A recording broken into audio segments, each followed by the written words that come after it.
So this is a simple Veneer Biotope, it's the simplest that we've found so far, and this is a section of video recorded off of Durlston Head in 2018. We're here looking towards the cliffs at Durlston. You see in the background the boulder screen, the bottom of the cliffs, the diver. In the foreground is the biotope we're looking at, to the right of the picture now.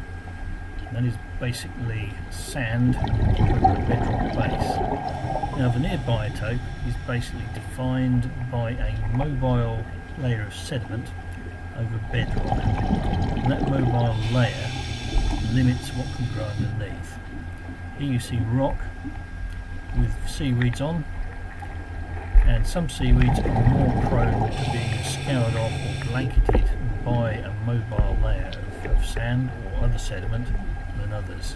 The same applies to sessile animals. Here we're starting to look at what's underneath the sand in this position, and you've got cobbles and you've got pebbles, and they're very, very clean. There's all of this material at the base of the cliffs moves in the winter when waves combined with tides can shift the whole lot. Here we see mobile sand. Here on the right we can see what might be drift algae. But it's actually not. Here we've got Ahnfeltia plicata, black scourweed, with Bucanium growing on it as an epiphyte. We're fanning away here, trying to get to the bedrock underneath. Can't quite manage it. The Veneer is quite deep. Here you can see the two different algae. And that's how deep the Veneer is. We're now down to bedrock. Can't quite clear away the sand because it is so mobile. But these seaweeds are actually growing through. And that basically defines your Veneer biotope. To be a Veneer biotope, you must have bedrock or other hard surface with animals or plants attached to the bedrock growing through underneath the mobile sediment. Here we can see an area of mobile sediment, and on top of the bedrock there is this slab, small boulder, fairly flat boulder. When we start fanning in a moment, you'll be able to see that there are red crusts and pink coralline crusts, and also a few small worms and bryozoans. Most of the worms and the bryozoans are dead, but the red crusts and the pink coralline crusts are all alive. So that is a very simple Veneer biotope. Moving over the deep sediment here, and this is about 5 to 6 inches deep. Now we have a raised area of rock, and on the verticals a lot of pink coralline crusts. Fanning away here, we should be able to see in a moment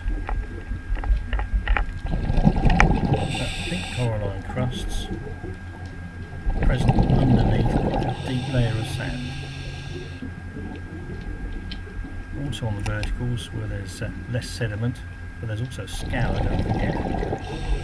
There are algae and a few sponges growing. On the top, there are coralline crusts, which we can quite clearly see on the edge, and a variety of algae which are growing through the mobile sand. This is why we call this a simple Veneer biotope, because there are not many species here. Mobile sand is either scouring away or blanketing all the species that might otherwise be on this rock.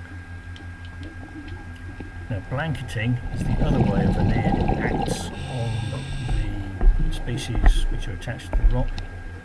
It basically either removes light for photosynthesis, or it removes access to clean water for respiration or for feeding.